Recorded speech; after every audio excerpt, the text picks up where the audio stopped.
bi ëmb ak intention bi mu ci am ci boppam moo njëkk a màbb dara taxawu ci ndax benn booy comparer da ngay comparer yu bokk ku jëloon nit di ko comparer par exemple ak xar xam nga ni yaa ngi comparer loo xam ni du ñu benn mënuñu doon benn bu jëloon par exemple l'islam comparer alquran comparer ko ak bible ancien testament wala nouveau testament sax ñu mën ka nangu ndaxte source yooyu fa ñu jóge benn la ndax ci yàlla la ñu jóge subhanahu wa taala waaye culture grecque ak seeni diine ci li ko tënk yépp musuta doon yàlla ndax civilisation boo xam ni dañu am ay yàlla yoo xam ni tollu woon nañ ci 3,000 yàlla xam nga kooku bokkul ak alquran dara bokkuñu cosaan bokkuñu ca la ñuy wax bokkuñu it fa ñu jóge kon nga dem ci ñoom diine la joo xam ni grec yi diine ja ñu daan dund avant ñuy convertir christianisme la ñu daan dund wàllu jaamu xërëm kese la 3,000 xërëm la ñu amoon waaye xërëm yooyu daf ci amoon xërëm yu mag a mag xam ni fukki xërëm la ak ñaar benn bi ci gënoon a mag moom lañu daan wax Zeus moom mooy yàlla grec seen yàlla 3,000 yàlla yooyu yépp seen yàlla moom mooy yàlla bi ñu naan Zeus moom nee nañu mooy yàlla yi moom nit ñi lépp rek ci loxo yàlla jooju la nekk amoon na seen beneen yàlla bu ñu daan wax Hira it yàlla ju jigéen la moo nekkoon jabaru Zeus moomu mu doon nee nañu yàlla joo xam ne yàlla ju rafet la ju am kàttan la waaye aussi gu gaaw a mer la comme niñ ko doon dunde ñoom moo tax moom la ñu gënoon ragal ka yàlla ju mag ji bokkoon na ci seen yàlla it jeneen yàlla ju ñu naan Artemis seen yàlla la woon Athènes xam ni ci la moom la ñu tudde seen capitale actuellement moom it ci yàlla yi la bokkoon moom mooy yàlla ji nga xam ni wàllu guerre ak xeex yi daa am xare yeeg yépp ci loxoom la nekk ci gàttal dañu amoon ay yàlla yu bari waaye yàlla ya ca gënoon a ràññeeku fukki yàlla la ak ñaar fukki yàlla ak ñaar yooyu Zeus moo doonoon seen yàlla ñoom tamit kon diine joo xam ni culture boo xam ni mu ngi lalu ci gëm ay yàlla yu bari kon di ko comparer ak téere boo xam ni li muy feddali saa su ne mooy ni benn yàlla am loolu comparaison la boo xam ni bu teguwul ci benn base la bu ak nite bu xel sax di nangu loolu benn la ñaareel bi mooy comme junj naa ko bu defoon benn comparaison entre alquran ak tawraat mooy ancien testament bi bible bi dinañ ko mën a nangu ci benn côté ndax yàlla yónni woon Muusa jox ko tawraat moo yónni Muhammad tamit te bari na li yàlla di tudd tawraat ci alquran bari na li muy tudd évangile ci alquran wa musaddiqan lima bayna yadayhi min at tawraat kon alquran comparé ko tawraat mën nañu ko nangu tuuti ndax ñoo bokk fa ñu jógee comparé ko ak injil mën nañ ko nangu ndax ñoo bokk fa ñu jóge ci yàlla la ñu jóge waaye comparé ko diine joo xam ni ci athéisme la tegu ci bokkaale ak yàlla la tegu ci gëm 3,000 yàlla la tegu loolu ci boppam moo doon base boo xam ni base bu màbb la bu teguwul ci dara boo xam ni xel mënu ko nangu beneen bi te moom ci boppam mooy ni téereem bi mu bind nii le Coran et la culture grecque téere la boo xam ni dale ko ci njëlbeen gi ba fa mu jeexee lépp da koo sàcc du yëfam du yow fi boppam lépp plagiat la lépp xalaati ay orientaliste yu tubaab la jël segg ko dajale ko ci téereem boobu lu arab di wax al ghurur al ilmi mooy woru ci xam-xam en tant que Mouhamad Lamine Dramé jekki-jekki gis téere boo xam ni livre boo xam ni jàpp na ni Sénégal kenn amu fi livre bi jàpp na ni Sénégal kenn musu fi gis livre bi mu gis ko xalaat yi neex ko mu segg livre bi def ko ci beneen format askane ko boppam plagiat ngeen ko tuddee kon loolu sàcc la ci wàllu xam-xam boo xoolee yi mu wax ci téereem par exemple li mu ne alquran dafa inspiré woo ci ay téere yu ay culture yu ko jiitu comme grec am nañu ko ci jiitu par exemple Thomas van Erpenus waxoon na ci ab benn orientaliste hollandais la moom mi ngi faatu 1624 moom waxoon na lu mel noonu lu ko jiitu moom boo demee Karl Brockman moom it mi ngi faatu 1956 moom it waxoon na lu mel noonu moom ab allemand la. boo demee ci ñi ne alquran ci téere ci ay mythe yu yàgg la jóge ñoom it wax na ko moom. ñu delluwaat ñu xam ne man li ma koy tontoo lépp maa ngi ci sukkandiku ci émission bi mu defoon ak Sada Kane ak émission bi mu defoon ak Tunkara ndax livre bi liiruma ko waaye dama sukkandiku ci yi mu wax ci ñaari émission yooyu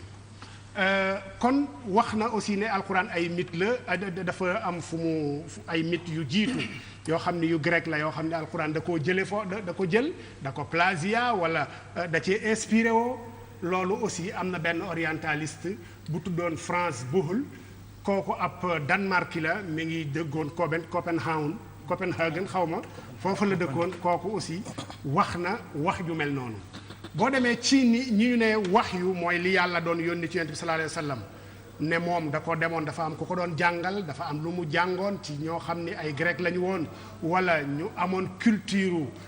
diine yu njëkk yi la loolu aussi du ay waxam ndax am na benn orientaliste bu tudd Sir Hamilton Gibb mi ngi faatu 1895 moom it waxoon na wax ju mel noonu boo demee ci même wax ji aussi am na beneen orientaliste bu tudd Goldziher mi ngi faatu 1921 moom ab allemand la woon moom it waxoon na wax ju mel noonu kon ci tënk li mu askane alquran li mu wax ci alquran ci téereem bi yépp ay waxi jàmbur la yu mu sàcc yaakaar ni moom kese moo ko xam mu askane ko boppam kon plagiat la amu ci benn wax pour gàttal rek la ndax émission bi du ñu may yenn détails yi waaye amul benn wax bu mu wax ci ñaari émission yooyu te ma déglu ko ci lu dul dem naa ba gis ay source am fa mu ko jëlee waaye nag da ko askane boppam kon du recherche en tant que ab scientifique en tant que koo xam ne ab académicien nga booy wax war nga wax joo xam ne wax joo gëstul sa bopp la ba yegg ci résultat yi boo xoolee ni muy tâtonner par exemple ci bi muy wax xalaat yi nga xam ni jëlewu ko ci ñooñu ba mu koy bind wala ba mu koy wax ndax wax jalaa déglu liiruma bind ba mu koy wax la mu ci wax mooy ni par exemple Cheikh Abdoul Aziz Sy Dabakh moo waxoon ni Platon ab yonent la en tant que académicien en tant que ab chercheur ndax dana doy kese nga wax ni diw moo ma ne Alaaji Abdou moo ko wax di saxal loolu ci sa téere ndax loolu dina doy ak diw moomu mooy kan te ñaari version yi mu indi ci émission Sada Kane beeg émission Tunkara bi bii nee na Amadou Samb moo ko waxoon kooku gaañu na beneen bi nee na benn femme bu ci doon def recherche moo ko waxoon kooku tamit gaañu na mais ndax loolu en tant que ab scientifique en tant que xalaatkat en tant que gëstukat ndax loolu doy na ci argument loolu doyul ci argument loolu ñaar la pour wane ni xalaatam yi yépp da ko sàcc beneen bi mooy ni bu ñu xoolee ni muy tâtonner tamit ci boo xamee ni amul delluwaay ci ñi nga xam ni ñoo bind lu ko jiitu ñoo ci bind ci xalaatam yi di nga gis ay tâtonnement par exemple fi muy waxee ci Ibnu Abbas ndax Ibnu Abbas cité na ko waaye dafa ne Ibnu Abbas oncle yonent bi la woon fu Ibnu Abbas doonee oncle yonent bi Ibnu Abbas papa yonent bi bu ndaw oncle yonent bi moo ko jur réeram ñàkk xamam tax na mu jaawale diggante Abbas ak Ibnu Abbas te dafa ne Ibnu Abbas di nijaayu yonent bi wala muy oncle yonent bi loolu mu doon wax joo xam ni it amul beneen bi li mu sukkandiku ci ni yonent bi sallallahu alayhi wa sallam jàngoon na doonul woon analphabet comme ni ngeen koy waxee loolu aussi mi ngi ko jëlee ci Thomas Arnold moom ab orientaliste bu Irlande la dëkkoon mi ngi faatu 1930 ci wax jooju ci moom la ko jëlee ak beneen orientaliste bu français bu tudd Lot 1953 la faatu loolu ci tënk rek la pour wane ni indiwu fi lu bees li mu fi waxoon yépp yu ñu waxoon la ba pare ay ñu ko jiitu ci ay orientaliste ñoo xam ne moom ñoom amaana ñoo bokk xalaat gis na seeni téere amaana yaakaar ni lii kenn xamu ko woon moom rek moo ko xam mu doon lu bees ci moom mu jël ko plagiat ko sàcc ko ci beneen forme def ko ci téere mais li ci bees rek mooy ni en tant que ab sénégalais fii ci Sénégal xam ni ñëpp ay croyants lañu respect gi am donte ñi doonul ay musulmans respecté bi ñu respecté jullit ñi musuñu wax lu mel noonu mais moom ñu sañ a wax loolu ci téere bi man loolu laa jàpp ni moo ci bees beneen bi li ci bees tamit xam ni gisewuñu ko fenn mooy li mu ne fatiha suratul fatiha ñëwoon na ci yeneen téere ci dafa jiitu yonent bi loolu suratul fatiha dafa jiitu yonent bi lan la argumenté wu ci loolu nee na benn xaritu égyptien moo ko wax ndax loolu en tant que xalaatkat ndax bu waxee loolu man sañumaa wax ni man tamit sama xaritu égyptien wala sama xaritu marocain nee na ma loolu amul argument bi mooy bii rek ndax diwa ma wax ci xam-xam ci penseur ci gëstukat ci intellectuel mais diwa ma wax du argument kon ci wàllu woowu li mu wax ni yonent bi sallallahu alayhi wa sallam fatiha ñëwoon na ci beneen saa te loolu li lay wan ni dafa xamul fi muy teg tànkam benn mooy fatiha musuta ñëw fenn ci yonent yi lu dul ci alquran waaye basmala muy bismillahi rahmaani rahim ñàkk xamam yegg na ci ràññaatlewul différence bi nekk ci diggante basmala ak fatiha buñ nee basmala mooy bismillahi rahmaani rahim buñ nee fatiha mooy alhamdulillahi rabbil alamin ba ci wala dallin basmala nag wér na ni ñëwoon na ci téere yu jiitu yonent bi ndax ñëwoon na ci suleymaan innahu min suleymaana wa innahu bismillahi rahmaani rahim loolu alquran sax a ko wax kon buñ ko nee basmala ñëwoon na ci téere yu jiitu yonent bi moom ak ñàkk xamam tax ràññaatlewul entre basmala ak fatiha loolu dëgg-dëgg warul woon a dugg ci domaine bi beneen bi nee na moom arabisant la dégguma français dégguma tubaab luy arabisant defe naa pour mu doon arabisant war na dégg arab xanaa pour nga doon arabisant defe naa war nga mën a lire arabe te professeur Sankharé mënul lire arabe alxuraan bi nga mënul lire dara benn phrase mënu ko lire ci arabe loolu bu ngeen may jéggal nga xool ci émission bi mu defoon ak Sada Kane par exemple waxuma sax accent bi waaye lire alxuraan ci boppam li ñu transcription bi lay yore kon jàngul dara ci alxuraan mënul lire arabe c'est analphabète ci arabe dara xamu ko ci ba pare nee na am na maîtrise ci arabe d'accord mën na ko am ci culture arabe waaye culture arabe ak arabe du benn léegi loolu day wane ni moom jàngul dara ndax mi ngi doon wax illa ka basiti kaffayhi ilal ma munu ko wax inna shajara zaqum taamul athim munu ko wax ba pare li gën a élémentaire loolu nee na rhétorique arabe jàng na ko mu ciy cité benn téere bu tudd asrarul balaaxa bu Abdul Qahir al Jurjani moo ko bind 474 la faatu hijir mais mënut a wax asrarul balaaxa turu téere ci boppam mënuloo ko tudd asraral balaaxat loolu la wax ku seetaan émission bi ak Sada Kane kon jàngul dara ci arab kon du moom mooy ki mën a comparer diggante alquran ak culture yi ko jiite woon ndax xamul dara ci alquran beneen bi mooy ummiyatu rasul sallallahu alayhi wa sallam moom professeur Sankharé nee na yonent bi dafa jàngoon li yàlla wax ci alquran ne yonent bi annabiyul ummi yonent bi nga xam ni jàngul woon munut woon a liir munul woon a bind nee na loolu amut ndax ummi yu boo demee ci grec yi la ñuy tekkee ummi yu wala ci hébreu yi la ñuy tekkee ummi yu doonut koo xam ni munut liir xam nga loolu fa la ay caaxaan mën a yem damay joxe misaal ci soose ak séeréer man soose laa bu fekkee ni séeréer a ngi fi bu ñuy nuyoo ñoom séeréer yi dinaay dégg ñuy wax tàmbin naa séeréer am na fi maa ngi nii tàmbin naa mooy lan ci yéen ana waa kër ga ana waa kër ga ñun xam nga soose lan mooy tàmbin naa ci ñun demal maa ngi ñëw taa mooy demal mbinaa maa ngi ñëw mais bu ma déggee ab séeréer naan tàmbin naa man soose ma ne kii li mu wax la mu ca jublu mooy demal maa ngi ñëw mais loolu est-ce que xel nangu na ko waaw làkk yi bokkuñu mais arabe làkku arabe la yow booy jël arab yépp dëppoo ci ni al ummiyu mooy ku jàngul ku munul liir munul bind yow nga ne déedéet amuloo loo koy argumenté lu dul ni ndax hébreu yi duñ ko wax loolu ci làkku hébreu ummiyu du analphabet ci làkku grec ummiyu du analphabet ay caaxaan defe naa foofu la mën a yem baax na léegi ñu bàyyi oustaz Al Amine Dramé boo ko defee mu ñëw tuuti ci xëj na yi nga wax moom ti na am xalaat bu mu ci indil incha allah. jërëjëf sëñ Abdoulaat li nga bind alhamdulilah rabbil alamin yàlla may na ma jàng naa ko. yi ngay wax ni pour man sax dama doon wax ne jarul débat parce que du débat. parce que man bi ma déggee professeur di wax ci émission Sada Kane bi dama ne kii moom jàngul alxuraan. bu dee professeur ci leneen la koy doon mais war na jàngaat nu ñuy lire alquranul karim en toute sincérité amul benn xale bu ndaw boo xamante ni mën na lire alam tara kayfa ba naasi mu déglu li professeur bi wax lu dul xam ne nii kenn du ko lire alquran mënu ko lire kooku moom amul sax werante beneen bi bu ne jàng na arab man dama tiit en toute sincérité bi ma déggee keroog muy wax asrarul balagha bu Abdul Qahir Jurjaani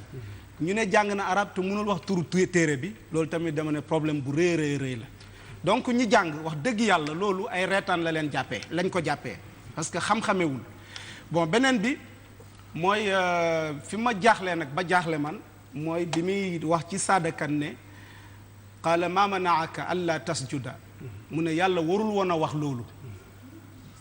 waaw yàlla warul woon a wax loolu yàlla lii la waroon a waaw donc loolu ma ne bon beneen problème am na kii su fekkee mënu la lire arabe jàngul arabe xamul charia aussi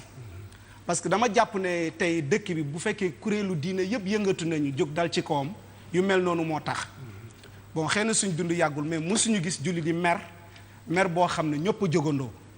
murid yi tijaan yi ibaadu rahmaan yi xaadir yi ñëpp tey amul kenn ku mën a wax si diine lu dul sa wax di nga ko tijjee sànqare wala nga tëjee ko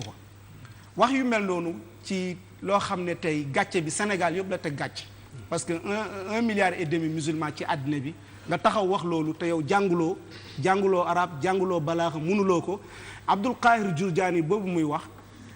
lu mat téere bi mu gën a siiwee àddina bi yëpp xamee ko mooy i'jaazul Qur'an i'jaaz dalaa'ilul i'jaaz mooy loolu da doon wane ne alxuraan benn wax melul ni moom téere boobu la ko àddina bi yëpp xamee moom sax mënul wax tur bi donc ci côté xam-xam mooy yi mu wax dara wéru ci beneen bi ci journal L'As bi fi mu waxee ne mi'raaj rotul fenn ci alquranul karim loolu dafa ñaaw parce que suratu najm ay verset nga taxaw ne ñëwul ci alquranul karim ci journalu L'As bi man bi ma gisee journal bi dama ne mais ñaar ñi ñëpp war nañu wax ci ñoom ki bind bi ak journal bi génnee wax ju mel nii parce que wax ji kenn waru ko wax ci réew mu mel nii te li muy wax du xam-xam mais journal bi génnee na ko coow li am mais sëñ Abdoulaye man li ma bëgg a laaj parce que émission bi mu def ak Tunkara dafa mel ni yéen da ngeen gaawtu parce que Tunkara invité na fi benn imam ne ko jàng téere bi imam bi ne jàngut téere bi ba pare di wax ci professeur Sankharé bon dem nañu ba ci kaw minbar yi ak yenn ci dajee diine yi ñu dem ba ne kii dafa génn ci diine te jàpp naa ne nit nag génnee ko ci diine nekkut lu yomb man foofu bëgg naa ñu ñëw fi est-ce que ku wax xalaatam ci alquran même bu juumee dañ koy génnee ci diine wala déet ak kan moo am sañ-sañu ne kii dafa murtat nekkatul ci diine ji est-ce que Abdoul Ahad Sané am na sañ-sañ boobu est-ce que imam Dame Ndiaye am na sañ-sañ boobu est-ce que sëñ Sidi Makhtar am na sañ-sañ boobu wala état moo am sañ-sañ ne kii bokkatul ci diine ji bon beneen bi fatwa yi def ci moom ne génn ci diine ji moom mu taxawal boppam si télé bi àddina bi yëpp di ko dégg Tunkara laaj ko mu ne ashhadu an la ilaha illa allah wa ashhadu anna muhammadan abduhu wa rasuluhu kon fatwa yooyu ñuy def di ko jëmale ci moom fan lay dëju nan nga ñu ko mën a tasilee nga dellool ñu ko si cosaan bi kan moo am sañ-sañu génne nit ci diine ak kan moo amul sañ-sañ bi waaw xam nga comme ni nga ko waxee l'islam moom ay texte la rek texte yi ci ñëw mooy ni yàlla nee na yonent bi nee na te moom li mu def kan moo am sañ-sañu génne ko ci diine alquran ji mu màbb alquran a ko génne ci diine da nga bëgg wax génne ci diine effectivement ndax lan non mais nee na ashhadu an la ilaha même illa bu ko allah waaw bu fekkee di def ci yéene ak tuub te nag gannaaw ba mu waxee ashhadu an laa ilaaha illallaah ci même émission bi delluwaat na wane ni deful dara benn dafa am yonent bi sallallaahu alayhi wa sallam dëgg wàll wi sax bugguma woon dugg ci lu baree bari ndax ki ñuy waxal gëmul alquran ku gëmul alquran nag di ko tontu ci alquran loolu du méthode boo xam ne mais nee na ngëmu julli la bëggoon yokk ci livre bi jubluwu ci lu ñaaw mais lu baax la si jublu loo xam ne nag alquran dafa am ay règle dafa am ay tënk-tënk dafa am yonent bi sallallaahu alayhi wa sallam bi mu demee ci xare Tabuk bugguma woon dugg ci alquran mais il faut ngeen dugal ma ci ba mu demee ci xare Tabuk fa ñu toog ñamu àndal def ay campé ay campement yu bari am ñoo xam ni dañu bokk ci mbooloo mi te gëmuñu ko wala am nañu comportement ay jullit lañu woon sax nag waaye ci seen wax kenn ci ñoom ne yonent bi day xeex Muhammad day xeex bi ñu ñëwoon xare bi ñu ñëwoon ngir xare si bu xare bi amoon di nga xam ni mooy tàppet ak biiram bu rëy bi am ku wax loolu bi ñu koy wax am ku ko dégg daw ñëw ci yonent bi wax ko ne ko diw day ak diw ak diw maa ngi leen dégg ñu ne nangam ak nangam ak nangam yonent bi yónnee ne dem leen ngeen woo leen ñu dem woowi leen avant ñuy ñëw yàlla yónni Jibril mu ne yonent bi wala in sa'altahum la yaqulunna innama kunna naxuudu wa nal'ab qul abillahi wa ayatihi wa rasulihi kuntum tastahzi'un la ta'tadiru qad kafartum ba'da imanikum dafa ne Jibril ñëw na yonent bi ñii nga yónnee ñu woowi leen day bu ñu yegsee dañ na naan ñun dañ doon kaf rek dañ doon kaf rek dañ doon kaf rek affaire kalante rek la comme yonent bi dañ doon kalanteeg moom yàlla ne leen buñ la waxee loolu tontu leen ne ndax yàlla ngeen di kalanteel ndax yonent bi ngeen di kalanteel ndax alquran ngeen di kalanteel bu leen ma joxati benn explication ndax génn ngeen ci lislaam ginnaaw ba ngeen ci duggee mais lii dafa leer yàlla ay mbiram kenn du ko kafe ku ciy dugg ci ak xam-xam ku ciy wax ci mais yow mënuloo wax benn baat ci alquran mu leer bu dee dafa juum nag bu juumee yàlla moom kenn du dox ci diggante nit ki ak njéggalu yàlla sëñ Ablaye léegi attention léegi yàlla moom jéggalam moom kenn mënut a waaw léegi pour nit ñi gën a xam lu leer professeur bi moo taxaw àddina bi yëpp di ko dégg mu ne ashhadu an la ilaha illa allah wa ashhadu anna muhammadan abduhu wa rasuluhu beneen bi maa ngi jéggalu jullit ñëpp ba dégg nga ay këru diine sëñ Sidi Maxtaar sëñ Bachir wax na ci làmmiñam ne baal nañ ko donc gis naa beneen imam boo xam ne nee na ma professeur Sankharé woo na ko wax ak moom ne ko dama juum lii maa ngi koy jéggalu jullit yépp su fekkoon ne bañu ma fitna am dinaa dem wër leen dem ci kenn par kenn wax leen ne li ma def damaa juum mais kooku dañ koy nangul njuumte gi léegi waaw du ñun li ñu koy nangul mooy ni tuub moom nit saaga na yàlla ba tàyyi saaga yàlla waaye bu tuubee sellali afala yatubuuna ila llahi wa yastaghfirunahu dañ koy saaga di ko waxal lu ne moom yàlla xam nga yahud yi ne yadullahi maxlulatu yàlla dafa nay loxo bi dafa këtt loolu saaga mën na weesu loolu ca yàlla waaye yooyu yëpp ak ya ñu koy waxal yëpp yàlla na teeñoo ñëw tuub ma jéggal leen bu tuubee gis nga diggante nit ki ñun attey alquran la ñuy wax gis nga yoon loi tëralin cim réew def ko ne xamuma ko woon taxut nga génn ci demal def loo xam ni code pénal dalay condamné damaa juum du la ci génne léegi lan moo ko ciy génne lan li ko ciy génne digganteem ak yàlla la ne tuub ci yàlla mais tuub bu na tuubee non mais lu ci wóor ci émission bi nee na ashhadu an laa ilaaha illallaah waaw loolu bu dee da cee yéene yeesal tuubam kon nañ jàpp ne jullit bu bees am na ci lislaam waaw d'accord kon loolu lañ mën a jàpp dugg ci lislaam waay waaw bu dee wér na ci xolam mu jublu ci yeesal ak tuubam mu gëm ni génnoon na ci lislaam waaye yeesal na ak tuubam ngir duggaat kenn du dox ci digganteem ak boromam waaw léegi loolu la def kon coow li jar matatu ko léegi ah kay ndax ci même émission bi yàq na la mu waxoon ci même émission bi yàq na li mu waxoon nan la ko yàqee nan la ko yàqee nee na waxul dara nee na sax nit ñi ñoo ko tooñ ba muy mel ni kuy jooy dañ koo tooñ nañ ma bàyyi ak yàlla moo ma war a man tooñu ma leen yàlla laa tooñ nañ ma bàyyi ak yàlla non déedéet moom daf ne bu fekkee tooñ naa leen maa ngi Tunkara moo ne ko kan nga tooñ bay jéggalu lan ngay jéggalu waaw léegi mu ne nag lu deful dara sénégalais yi tooñut kenn nee na yàlla la tooñ nañ ko bàyyi ak yàlla xam nga yooyu yëpp day wane ni beneen point bi nga wax sa bind ma gis ko balaa may kii yow da nga wax léegi ne grec yi ay jaamukatu xërëm lañu léegi jaamukatu xërëm prophète du jaamu xërëm léegi est-ce que grec yooyu daan jaamu xërëm Platon ci la bokkoon wala ci la bokk Platon ñoom dañ doon jaamu xërëm mais Platon ci boppam moom gëmul woon seen jaamu xërëm yooyu waaye ci beneen façon ndax ñoom ay statut la ñu yoroon mais moom ci beneen façon la ko doon jaamoo mooy ibadatu tabaa'i ndax ku dem ba gëm ni yàlla ñaari yàlla la yàllay leer ak yàllay lëndëm yàllay jëf lu baax ak yàllay def lu bon mais kooku bokkaale la benn yàlla rek a am kon moom Platon loolu la gëmoon ñëpp d'accord nañu ci ni loolu la gëmoon falsafa la gëmoon xelam la gëmoon afara ayta man ittaxada ilaahahu hawaahu li mu jàpp ci xelam rek la mës a gëm. mais Abdoulaye est-ce que li mu ne sëñ Abdoul Aziz nee na Platon prophète la woon. li Sankara wax. loolu est-ce que amul ñeneen ñu ko wax ñu gëm ne Platon prophète la woon mu toxal wax jooju wala déet. déedéet amul gisuma ku ko wax. gisuma ku wax ni Platon prophète la. ci ñi nga xam ni ñooy grec yooyu. kiñ ci masa askane ci ni am nañu ne prophète la mooy Socrate. mooy Socrate am nañu ko wax. beneen bi mooy Alexandre le Grand ak Alexandre macédonien boobu al-Maqduni ñaar ñooñu am nañu ne ñooñu kenn ci ñoom mooy Zul Qarnayni bi yàlla di wax ci alquran yooyu yëpp am nañu ko wax donte amuñu ci ay firnde yu wér waaye man li ma bëgg a wax ci li mu askane Cheikh Abdoul Aziz Sy Dabakh rahimahullahu taala dëgg-dëgg intellectuel du àddoo noonu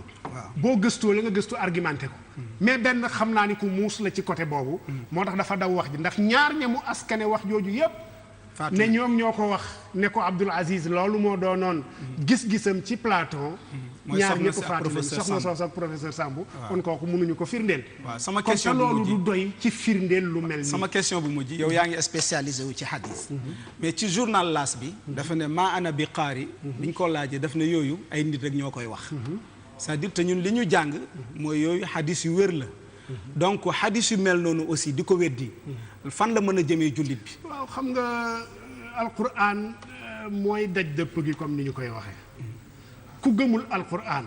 ba jàpp ni alquran gis nga ci njuumte comme boobu mu wax ci ma manaaka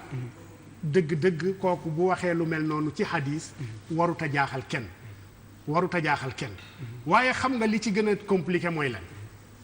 la ci gën a compliqué xam nga mooy lan moom nee na gëmul hadis waaw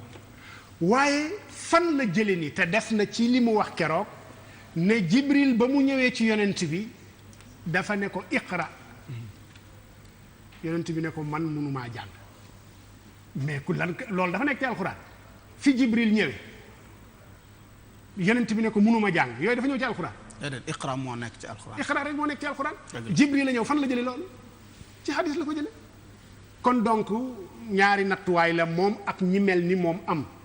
bu ñu xoolee ni ful amuñu gëm nañu hadis lu leen arrangé rek ñu jàpp ni ñu sukkandiku foofu pour màbb la leen arrangé wul sinon xissa Jibril na mu demee ak yooyu moom wax na ko ci émission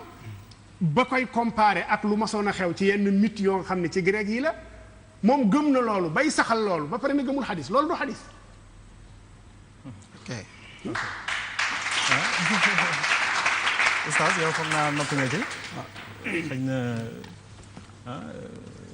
Nina am nga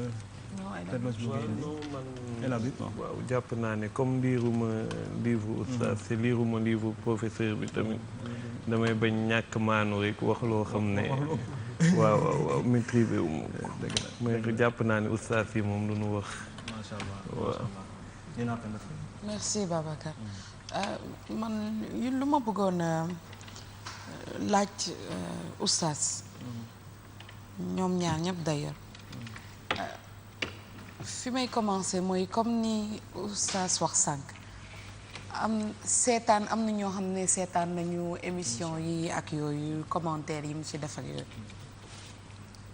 mais problème bi fi mu commencé ak man ci sama gis-gis mooy àddina bi seetlu nañ ne am na yu bari buñ koy wax ci l'islam nit ñi dañuy dalandoo yépp attaqué wax parce que critique yi am na Libération defoon na comme canard enchaîné c'était ça le canard enchaîné defoon na benn article si yonent bi ñu dal ci kawam di mais fa la journal bi jug Charlie Hebdo plutôt journal bi fa la jóge jaraat te Charlie Hebdo dafa dee woon personne ne lisait plus Charlie Hebdo et ça les a buzzés benn gis nañ ne fu ñu attaqué ñëpp dañuy jug waxandoo dóorandoo man luy sama problème mooy benn affaire mooy am na téere bu ñu génnee balaa ñu siy def benn commentaire surtout mu nekk ci loo xamante ne dafa laal diine oustaz da ngeen ko war a jàng ba pare ngeen jàng ko ba pare boo ko mënul jàng parce que yow arabisant nga déggoo tubaab nga wut sa wet koo xam ne jàng na tubaab mu di la ko liiral di la defal fiche ba mu pare nga jël ko teg jël li nga xamante ne moom mooy le livre saint teg daal di def sa étude comparative man sama gis-gis man pour man démarche boobu la ñu waroon a jël mu bañ a nekk démarche boo xam ne dañuy passionné jël nañ commentaire yu mu wax ci Tunkara ak ci Sada Kane liiruñu livre bi dañuy wax le commentaire est libre les faits sont sacrés li mu bind ci livre bi bu ñu ko liiree ba pare lépp li nga xamante ne moo war a tax ñu argumenté ne ko li nga wax amul fenn wérul ñu mën nag def débat bi nga xam ne c'est un débat d'idées et un débat constructif parce que xam nañ Sénégal il y a plus de musulmans que beneen religion mais problème bi mooy ni ñu war a xamee diine nit ñi xamee wu ñu noonu diine am na fi ñu bëri ñoo xam ne invité nañ leen fii oustaz a ngi ni moom moo fi mu invité nañ fi koo xamante ne spécialiste ba mu ñëwee mi ngi bëgg a woo nit ñi ci yàlla te mënul sax wax benn baat bu wóor boo xamante ne ci livre saint la nekk c'est un problème nit ñi maîtriser wuñu il faut que ñu li ma ko waxoon bee passé lay waxaat il faut que ñu dem jàngiwaat à la base Sékou Touré dafa xëyoon ne nañu jël le livre saint traduire ko en langue française traduire ko dans les langues locales pour nit ñi ñu mën a maîtriser lan moo nekk ci biir livre saint bi boo ciy wax nga wax ci lu la leer ak lu la wóor oustaz lan moo si sa commentaire ci loolu. waaw ci li nga wax benn junj naa ko ci sama njëlbeen waxtaan ci li livre bi jànguma ko bu ma nee mais defe naa erreur bi foofu la commencé oustaz loolu du wala erreur xam nga jànguma ko benn mën naa lire français dinaay lire di comprendre mais ci côté arabe bi am na lu ma ci yàlla may ba ni ma ko bëgg a waxe bugguma di wax français di njuumte googu laay bañ mais damay lire bu baax a baax li may lire aussi di ko comprendre barki démb ak démb yépp maa ngi wër livre bi aw ma ko barki démb ak démb yépp livre bi kay amatul waaw léegi am na ku ma diggoon ni dana ko indi léegi mais aw ma livre bi waaye lépp lu ma wax ak lu ma ci bindagum maa ngi ciy bind pareeguma li ma ci bindagum ci ay waxam directement benn la moom moo ko wax lii émission Sada Kane bi dama ko jël déglu ko ñetti yoon di jël note kii xam na ci dara dama ci jëloon ay citation sax yoo xam ni bëggoon naa mu dugg mais du leer ak ni ma ko doon jéem a defee waaw beneen bi mooy ni émission bi mu def ak Tunkara dama ko toog teewlu ko déglu ko moom tamit ba xam li mu ci wax mais moom mi bind livre bi moom même waa ji moo wax ji kon defe naa ki tontu livre bi ak ki tontu wax ji benn la malgré gis naa ni li muy wax maîtriser wu ko moo tax bari na ay contradiction yu mu def par rapport ak li mu wax ci Sada Kane ak li mu wax ci Tunkara am na ay contradiction ndax nee na moom waxul ni alxuraan am na njuumte wax na ko ci Tunkara waaye ci Sada Kane nee na alxuraan am na njuumte ci Maamanaaka texte yaa ngi fi image yaa ngi fi kon man sukkandiku ma ndax kii xam na ma bu baax ñi ma xam nañu ma damay gëstu te dama bëgg lu leer ci sama bopp aussi kenn mënu ma ko tee wax lu ma gëstu ba mu wóor ma ni lii leer na ma kenn mënu ma ko tee wax benn affaire bu ndaw rek boo laajee kii dinaa ci yër dinaa ci xool yenn saay lu mat ñetti téeméeri téere benn mbir rek pour gëstu ko man damay yër damay gëstu kon moom mi bind téere bi moom moo wax ji ci Sada Kane même waa ji moo wax ji ci Tunkara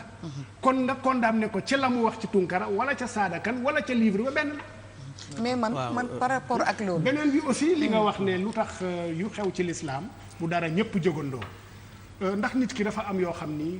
dëgg pas-pasam la nit ki yàqal ko dara ci cëram yàqal ko dara ci këram yàqal ko dara ci ay toolam yooyu yëpp waaye pas-pas dafa sori ci doomu aadama guerre yi doon am yépp lan moo ko waral pas-pas les guerres croisades yi doon am diggante église bi ak musulman yi yooyu yëpp pas-pas la ndax ñii jàpp nañu ni ñii menace lañ ci seen pas-pas ñii tamit jàpp ni ñii menace lañ ci seen pas-pas ñaata millions yi nit ñoo ci dee kon mbir mi pas-pas la nit ki laalal ko lu nekk ne bàyyil ko pas-pasam te alquran comme ni ñu ko waxee Sénégal kan nga fi mës a dégg muy attaqué église bi directement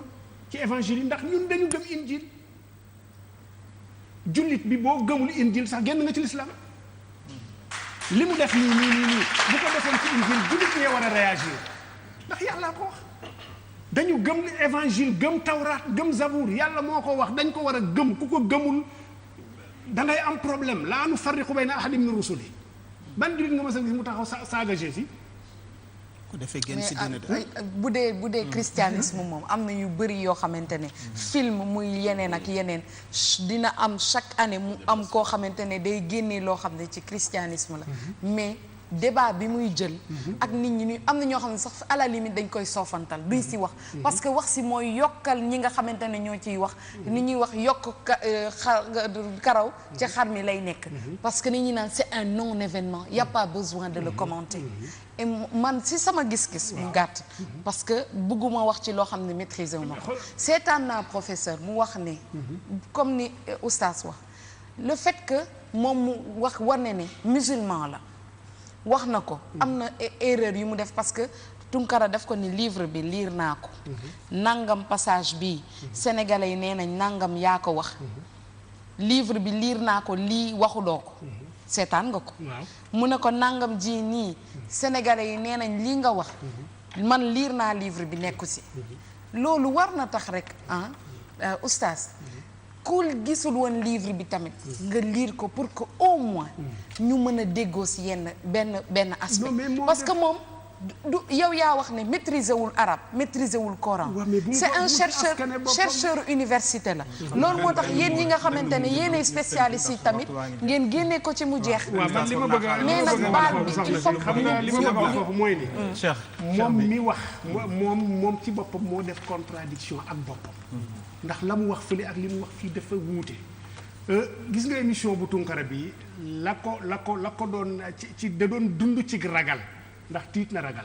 moo tax mu rocceekuwaat ca yamu waxoon te moom moo ko wax mais laas bi journal laas bi mu ngi fi émission wu Sada Kane bi mu ngi fi te moom ci boppam moo wax léegi nag moo tax ma ne ñun kenn du dox ci digganteem ak boromam nangu tuubam ak ñàkk nangu tuubam kooku ci loxo yàlla la man je pense que affaire yi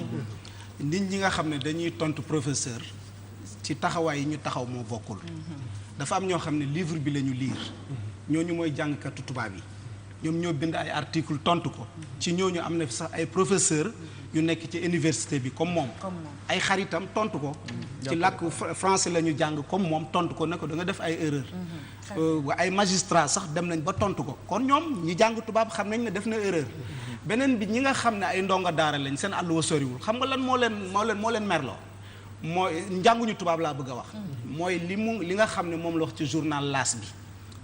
L'As bi ci la wax ne alxuraan dafa am ay erreur loolu ñëpp ko gis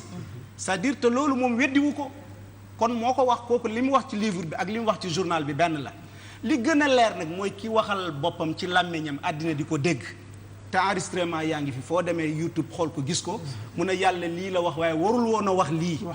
donc ñi nga xam ne dañ koy songu ñooñu am nañu sañ-sañ du passion du xawma lan du émotion du dara bon dama ne Sénégalais yi aussi nit ñi war nañ leen saluer tey lii bu fekkoon Pakistan la am wala Inde wala Égypte kon dëkk bi tàkk na mais heureusement dëkk bi ñëpp dal nañu ànd ak xel mu dal di débat ci xam-xam kilifa diine yi di wax ba may ko sens mu tuub donc loolu rek moo jar a sant yàlla. très bien yaakaar naa ne loolu mooy. beneen bi xas na nag ndongo daara yi ne ndongo daara yi du débattre ak ñoom. loolu erreur gënu ko rëy universitaire du waxee noonu parce que ndongo daara yi mooy ñan. ndongo daara yi mooy Cheikh Ahmadou Bamba. ndongo daara yi mooy El Hadj Malick ndongo daara yi mooy ñoom Sëñ Sambay ndongo daara yi mooy Cheikh Ahmed Tidiane Sy ndongo daara yi mooy Cheikh Abdoul Ahad Sané. ñii ñëpp ci université yi gën a mag ci àddina bi lañ jógee. bu ñu demee ci yeneen réew yi dañ leen di tiitaroo ay universitaire lañ ñoo xam li ñuy wax dañ ko xam kon bu mu leen xeeb benn yoon te bu dajeeg ñoom si plateau dina xam ne yorul dara. loolu mooy problème. baax na léegi Kémi juste pour une 30 secondes parce que le temps est vraiment terminé. Si Nina peut traduire aussi, quelqu'un peut traduire. Bon, j'ai entendu, j'ai bien compris paradoxalement la réflexion de Nina et je vais réagir aussi sur ce que dit sur ce que dit l'oustaz. Et je vais parler aussi de la réaction du public sénégalais justement. Je pense que la force normalement qui devrait être celle de la communauté musulmane, à mon sens, lorsqu'on est convaincu de la raison, c'est de balayer, éloigner de nous l'émotion. Lorsqu'on répond à quelqu'un qu'on estime être dans une démarche de blasphème,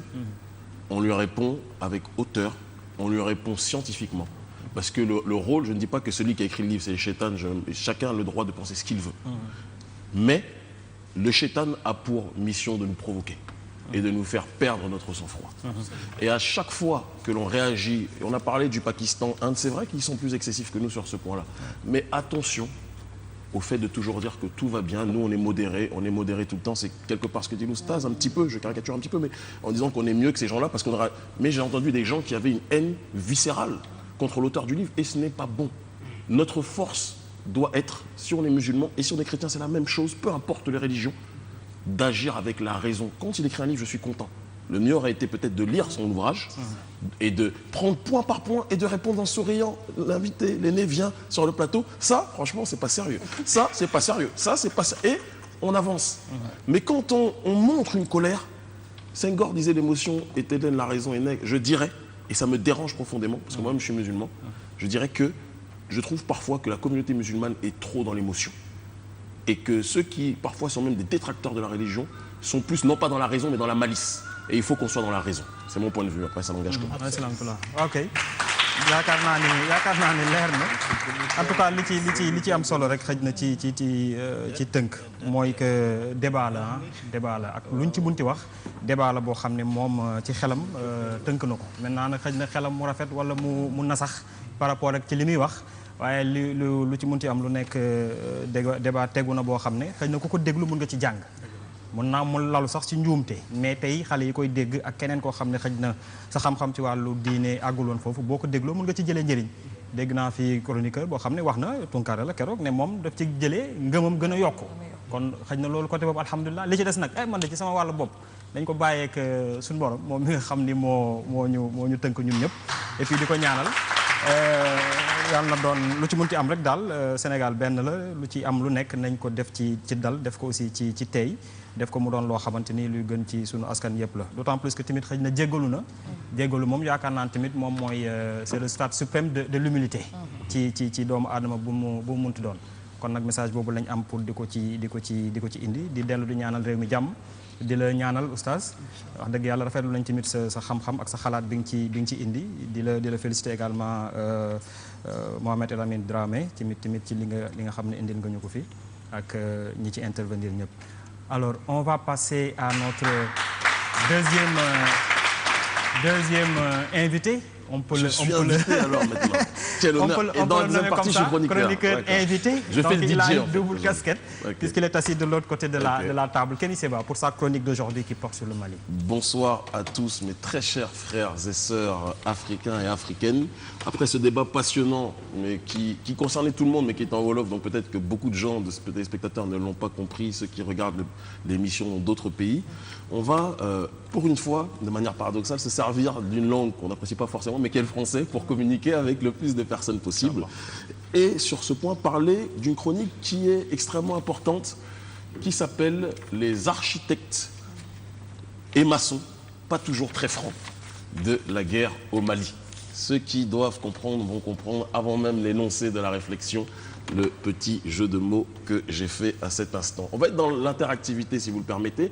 Je vais planter le décor et je ne vais pas être dans une démarche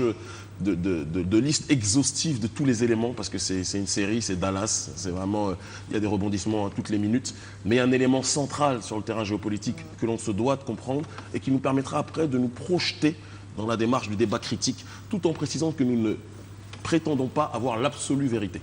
D'accord ? Ça, c'est quelque chose qui, je pense, sur le terrain de l'analyse géopolitique, est plus que jamais nécessaire. On émet un avis, et cet avis peut être partagé ou peut être opposé. On peut nous opposer des contre-réflexions. Le tout, c'est de le faire, évidemment, dans la paix. Alors, lorsque l'on parle de la guerre au Mali, on est en 2014, mais je vais faire retour vers le passé, si vous le permettez. D'accord ? Et je vais revenir, donc, en 2012. En 2012, plus exactement en mars 2012, un coup d'État donc de militaires maliens est opéré vis-à-vis du pouvoir malien. Il y avait donc M.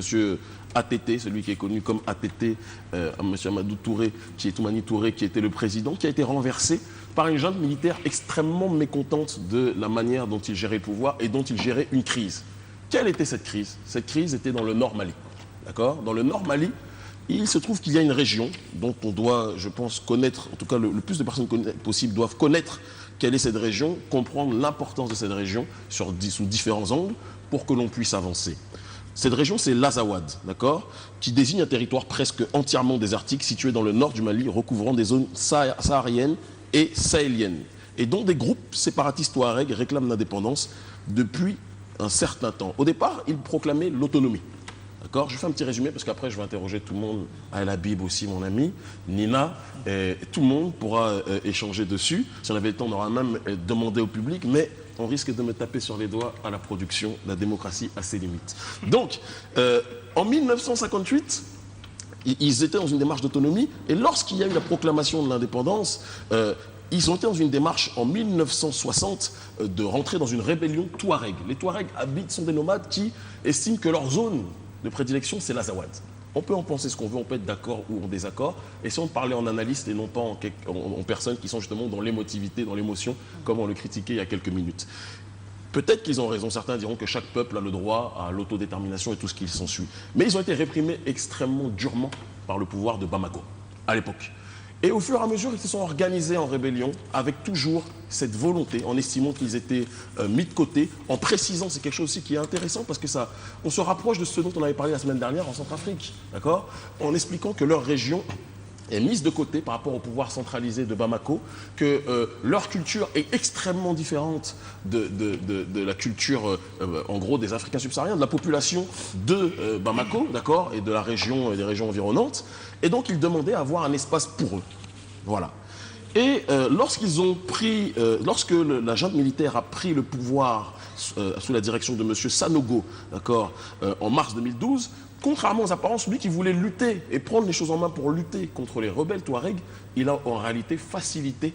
la tâche des rebelles touaregs grâce à la désorganisation. C'est toujours la même chose, hein. La désunion des uns permet la force et la résurrection des autres.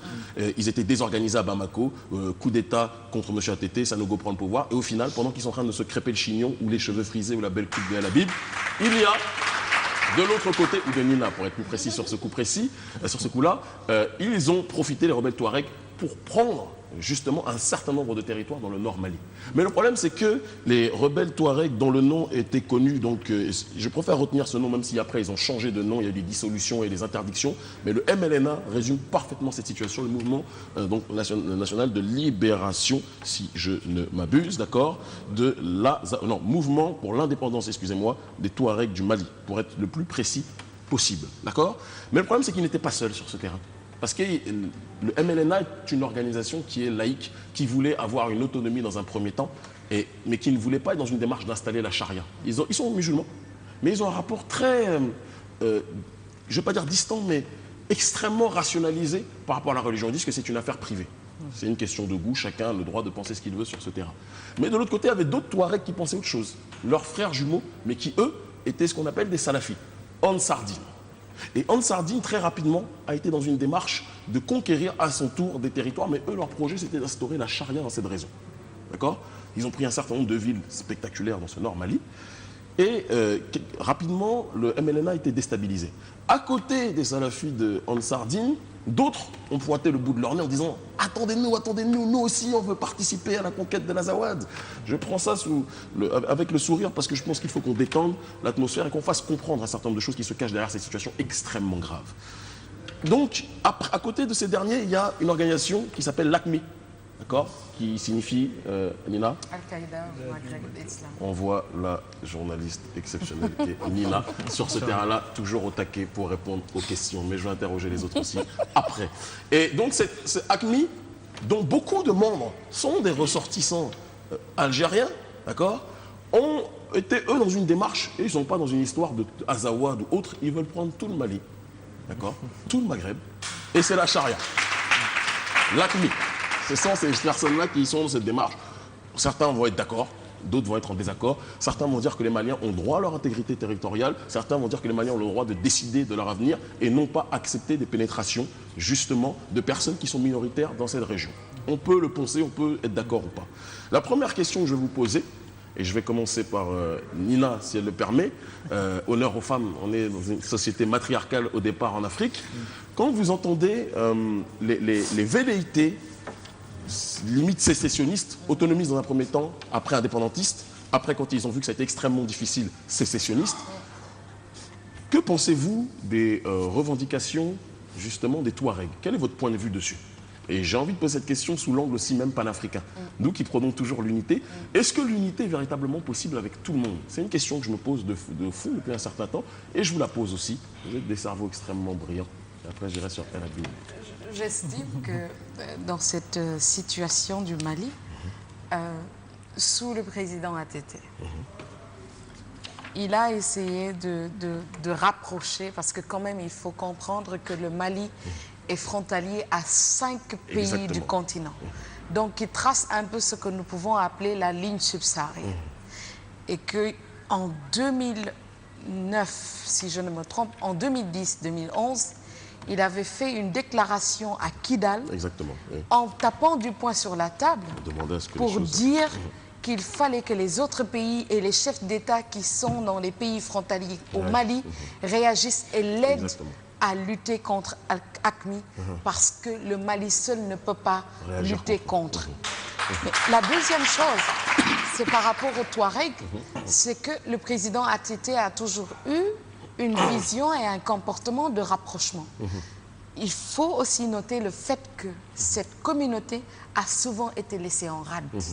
par beaucoup de dirigeants, C'est vrai. ce qui se passe souvent dans beaucoup d'États. Malheureusement, où les pays se centralisent, les villes, les capitales centralisent un peu tout. Centralisent Et tout, oublient comme les- au Sénégal, exactement. où Avec la Dakar a tout et la Casamance qui Et est délaissée. Des gens se disent que nous sommes délaissés, laissez-nous prendre les choses en main et gérer notre vie. C'est ce qui s'est passé au Mali. Mais est-ce que réellement, l'autre question par laquelle je vais terminer, est-ce que réellement c'est parce que les Touaregs ont été délaissés qu'il y a ce problème au Mali? C'est la question et on va y venir à la réponse. Ou est-ce que c'est un prétexte pour en arriver à un autre problème Exactement. que nous allons développer tout à l'heure? Mais je pense que la politique du président ATT, à un moment donné, sous son mandat, c'était de faire en sorte que les Touaregs soient pris en compte comme les autres communautés du Mali. Ce que les autres n'ont pas compris. Malheureusement, c'est un pays vaste Exactement. qui a besoin d'avoir une armée forte. Solide. Ce qui n'a pas été le cas parce qu'au nord, il y avait des problèmes et l'armée n'a pas eu les moyens de faire face à certaines situations. Exactement. Voilà. Exactement. El Habib, on me dit qu'on est très pressé par le temps, donc je vais bientôt conclure. Il me menace de mort, Babacar. Vous êtes témoins, les téléspectateurs. Vous voyez, hein, on en parle longtemps de certaines... Mais bon, bref.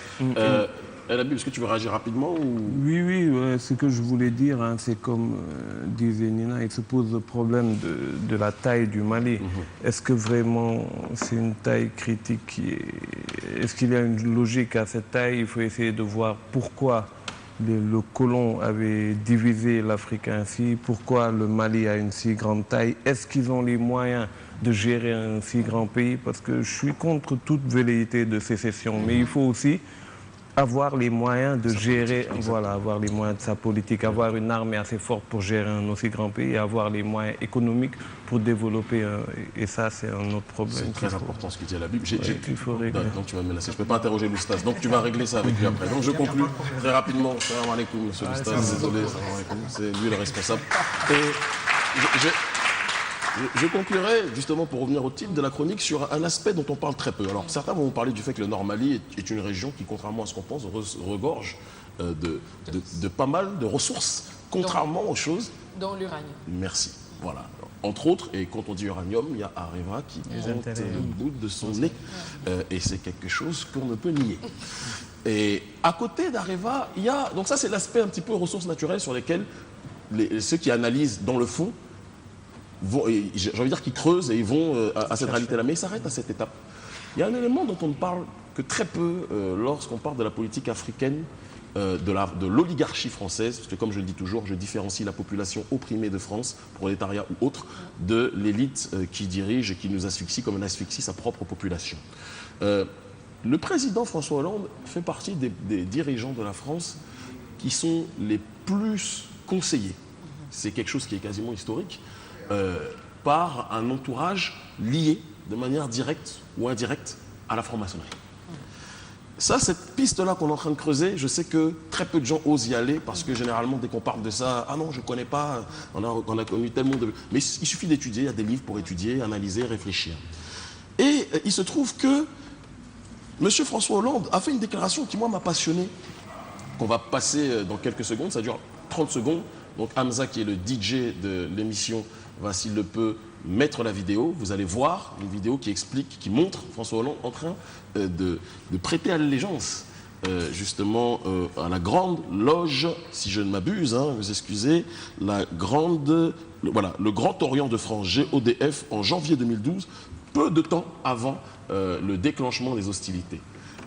Hamza, DJ de Easy Balance. Voilà. Mais si l'on croit, comme c'est mon cas, dans la République, à un moment, il faut passer par la franc-maçonnerie. Et c'est passé, retour vers le futur, on revient en direct. Et donc, comme vous l'avez vu, c'est un court extrait. Si on vous met tout l'extrait, il y a plus d'éléments. On va essayer de mettre le lien même pour voir toute la conférence. Mais ce court extrait vous montre juste quelque chose qui est impensable, qui était impensable il y a quelques années. C'est un président qui vient dire que lorsque il prend des décisions dans l'intérêt de la République, d'accord, il demande l'avis de la franc-maçonnerie. Quel rapport? Certains vont dire, oh là là, Kémy, quelle pirouette il nous fait pour revenir de la maçonnerie, revenir au Sahara. Bien, le Sahara, pour tous ceux qui sont un petit peu occultistes, qui sont ésotériques, qui sont dans l'ésotérisme, savent que, ou qui ont étudié un petit peu tout ce qui a trait à la franc-maçonnerie pour bien résister contre cette démarche, savent que le Sahara est considéré par toutes ces loges comme la région qui a précédé quelque part l'Égypte. C'est des choses qu'on ne dit pas assez. L'Égypte est une source extraordinaire d'enseignement et d'influence pour les loges maçonniques. Et il se trouve qu'ils pensent que la tradition, ce qu'on appelle la tradition hermétique, se trouve du côté du Sahara, d'accord, donc il y a l'Égypte aussi, et il y a toute cette région dont l'Azawad justement fait partie, et ils ont un regard extrêmement particulier dessus. Depuis le départ, ils ont toujours insisté. C'est une piste qu'on creuse, on ne dit pas que c'est la seule raison, on a parlé de l'uranium, on a parlé de tous ces paramètres, tout le monde, à un moment, tout ceux qui creusent et qui réfléchissent le savent. Mais ce qu'on ne dit pas, c'est que depuis le départ, depuis les indépendances et même avant, un certain nombre d'explorateurs et un certain nombre de commissions envoyées par les loges maçonniques d'Occident, françaises mais aussi allemandes et autres, ont toujours été dans une démarche de préserver le Sahara. Alors que quand on voit le Sahara, certains vont dire, Kémy, qu'est-ce que tu me racontes? Je vois que des chameaux et du sable. Mais nous, on voit... Quand quelqu'un montre le doigt, l'autre, nous, ou quelqu'un montre la lune, nous on voit que le doigt. Mais on ne sait pas forcément parce qu'on ne prend pas le temps d'analyser ce qu'il y a derrière. Donc la démarche est vraiment, j'ai envie de dire même quadricéphale. Il y a plusieurs axes, je dirais 4. Il y a l'axe évidemment sécessionniste ou autonomiste de rebelles touaregs qui, quoi qu'on puisse en penser, aimeraient être capables de gérer leur propre destinée. On peut être d'accord ou ne pas être d'accord. Tant qu'ils respectent l'intégrité territoriale, on peut l'entendre. Il y a les islamistes, j'aime pas ce terme parce qu'aujourd'hui c'est un fourre-tout qui signifie tout et n'importe quoi. Il y a Ansardine qui est là, j'ai bientôt fini. Ansardine, même si Ansardine a changé de nom aussi, mais je me réinsère dans la démarche de 2012 parce que c'est des points centraux pour comprendre le paradigme. Il y a l'ACMI. Après, il y a même d'autres encore, Moudjao et autres qui sont venus se joindre à la danse, à la Macarena. Et donc, évidemment, il y a la France, l'oligarchie française qui a son intérêt sur le terrain de l'uranium et d'autres ressources naturelles dans cette région qui paraît, à prime abord, être désertique et inintéressante. Et il y a aussi un aspect qu'il faut bien retenir, parce que rien ne se fait sans rien. On est un peuple qui est un peuple à la base dans l'ésotérisme, nous autres les Africains. Mais avec... Malheureusement, et là je vais être précis dessus, je différencie la religion du colonialisme de personnes qui sont venues nous coloniser, que ce soit les Occidentaux, l'oligarchie occidentale ou l'oligarchie arabe. Avec la religion, on s'est détourné de tout ce qui avait trait au mystique, de tout ce qui avait trait au cosmogonique, de tout ce qui avait trait comment dirais-je, à cette démarche de tradition primordiale de pérennialisme. Alors que tout va de pair en réalité quand on analyse. Donc cette colonisation nous a fait oblitérer une partie importante qui est qu'il faut qu'on ne perde pas de vue que dans ces conflits, le conflit est géopolitique, mais le conflit est aussi ésotérique. Il y a bon nombre de dirigeants, d'accord, ou bon nombre de sous-préfets de cette oligarchie qui font partie de ces loges et qui facilitent aussi un processus qui a, je le dis et je le répète, qui n'a pas que l'intérêt ésotérique, c'est pas que ça, il faut être précis, mais qui a d'autres intérêts. Il y a l'uranium, il y a les autres ressources, il y a les intérêts, les velléités d'indépendantistes et d'autonomistes, mais il y a aussi, il faut le dire, des intérêts beaucoup plus ésotériques sur lesquels les gens qui s'intéressent notamment à la tradition hermétique devraient se plonger. L'oligarchie occidentale et l'oligarchie africaine qui collabore avec ces derniers, c'est pas que la faute des Occidentaux, il faut arrêter toujours de répéter ce sacerdoce-là, entre guillemets, s'intéressent énormément à cette région et je pense que n'importe qui doté de raison et qui est dans un paradigme africain commencera à plonger dans ces faits. Arrêtons de faire les rationnels, entre guillemets, à la CNN, à la BBC, à la France 24, parce qu'ils n'ont pas le monopole de la rationalité. Et la rationalité, paradoxalement, se cache aussi parfois dans l'ésotérisme, dans quelque chose qui est censé être caché, mais qui regorge de secrets, quelles que soient nos confessions, quelle que soit notre dimension spirituelle. C'est ça le plus important. Merci Kenny. Merci Kenny pour cette belle Il est tellement chronique. pressé qu'il a